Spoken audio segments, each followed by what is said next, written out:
Hi எல்லாருக்கும் வணக்கங்க. Welcome back to this happy mummy.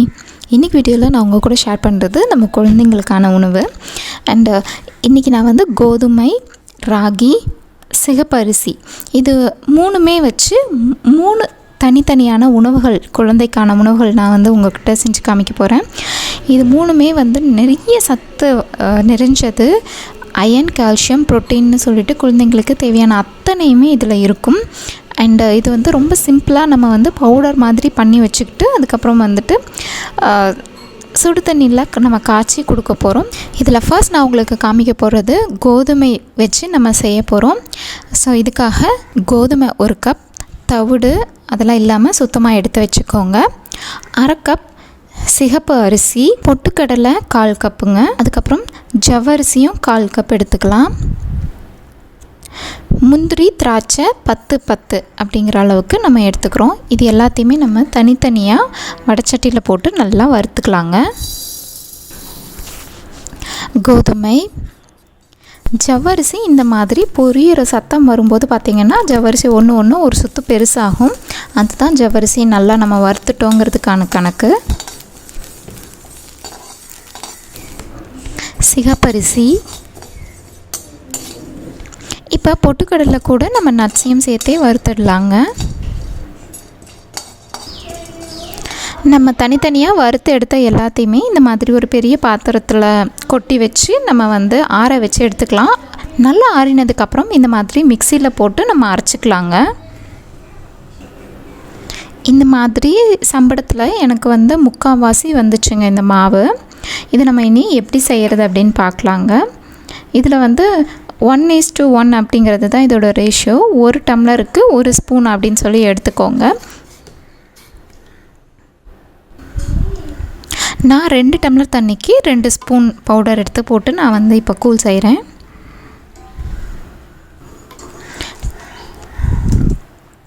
கூழ் நல்லா கொதித்து வந்த உடனே ஆஃப் பண்ணி எடுத்து வச்சுடுங்க. ஆறினதுக்கப்புறம் பார்த்திங்க அப்படின்னா நம்ம இறக்கி வைக்கும்போது இருந்ததை விட இன்னுமே கெட்டி ஆகிடும். ஆறினதுக்கப்புறம் பார்த்திங்க அப்படின்னா இந்த மாதிரி கெட்டி ஆகிடும். அடுத்ததாக சிகப்பரிசி வச்சு எப்படி பண்ணலான்னு பார்க்கலாங்க.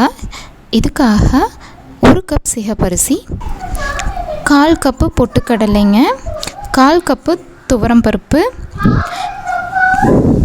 1/4 கப்பு சிறுபருப்பு, 1/4 கப்பு உளுத்தம்பருப்பு. இதை எல்லாத்தையுமே நம்ம தனித்தனியாக வடைச்சட்டியில் போட்டு வறுத்து எடுத்துக்கலாங்க.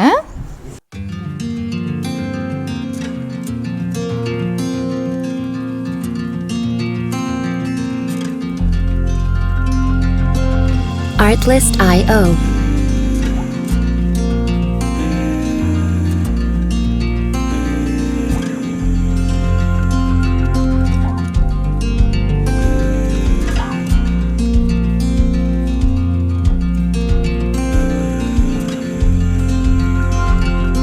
Music licensing reimagined.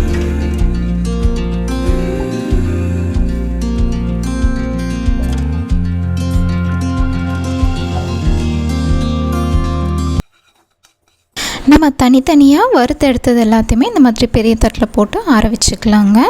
ஆறினதுக்கப்புறம் மிக்ஸி ஜாரில் போட்டு நம்ம இந்த மாதிரி நைஸாக அரைச்சி எடுத்துக்கணும். இப்போ நம்ம பவுடர் பண்ணி வச்சதுங்க. இதுவும் 1:1 அப்படிங்கிற ரேஷியோவில் நான் வந்து 2 டம்ளர் தண்ணி ஊற்றி 2 டம்ளர் பவுடர் போட்டு இப்போ கூழ் காய்ச்ச போகிறேங்க.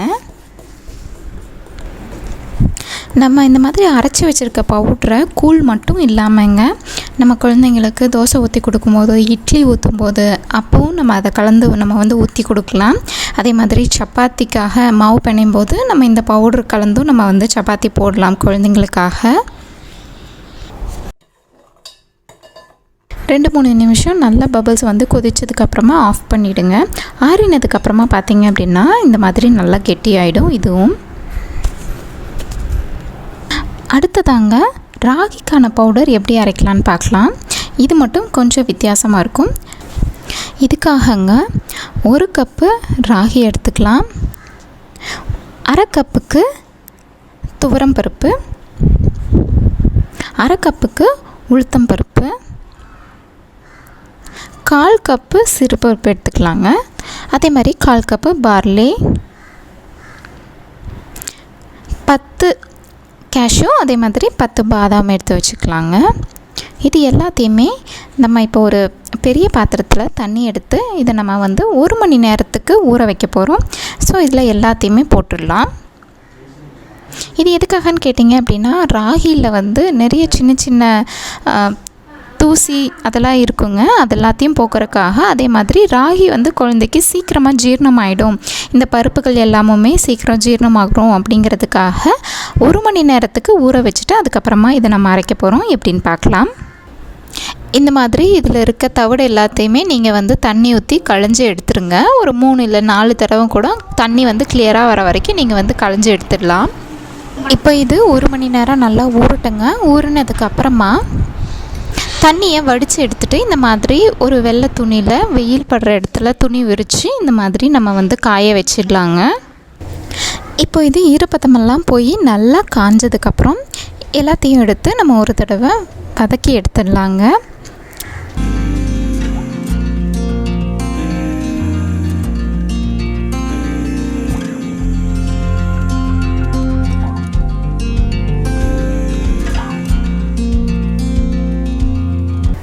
இது சூடு ஆறினதுக்கப்புறமா நம்ம மிக்ஸி ஜாரில் போட்டு அரைச்சிடலாம். ரொம்ப நைஸாக வந்து அரைச்சிடுங்க.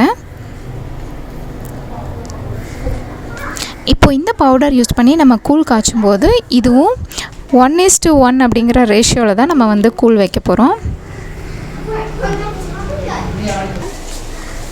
தண்ணி நல்லா காஞ்சதுக்கப்புறம் நம்ம பவுடர் போட்டு கலந்து நல்லா கொதி வர வரைக்கும் நீங்கள் வந்து கலந்துக்கிட்டே இருங்க.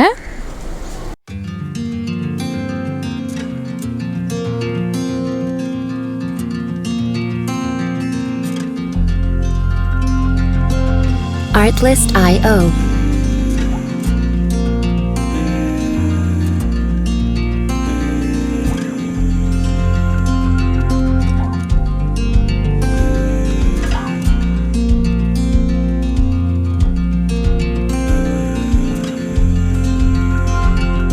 Music licensing reimagined. இந்த மாதிரி நல்லா கொதித்து மேலே வரணும். அதுக்கப்புறமும் பபிள்ஸ் எல்லாம் வரணும். 2 நிமிஷம் வரைக்கும் அது வந்து அடங்கி பபிள்ஸ் மட்டும் வர வரைக்கும் நீங்கள் நல்லா கிளறி விட்டுட்டே இருங்க. இப்போ கூழ் ரெடி ஆயிடுச்சுங்க. இதை நம்ம குழந்தைங்களுக்கு காலையில் ராகி, மதியம் ரைஸ், அதுக்கப்புறம் ஈவினிங் வந்து கோதுமைன்னு சொல்லிட்டு கொடுக்கும்போது எல்லா சத்துக்களுமே குழந்தைக்கு கிடைக்கிற மாதிரி இருக்குங்க. இந்த வீடியோ உங்கள் எல்லாத்துக்குமே ஹெல்ப்ஃபுல்லாக இருக்கும்னு நினைக்கிறேன். நான் என்னுடைய அடுத்த வீடியோவில் பார்க்குறேன். தேங்க்யூ ஃபார் வாட்சிங்.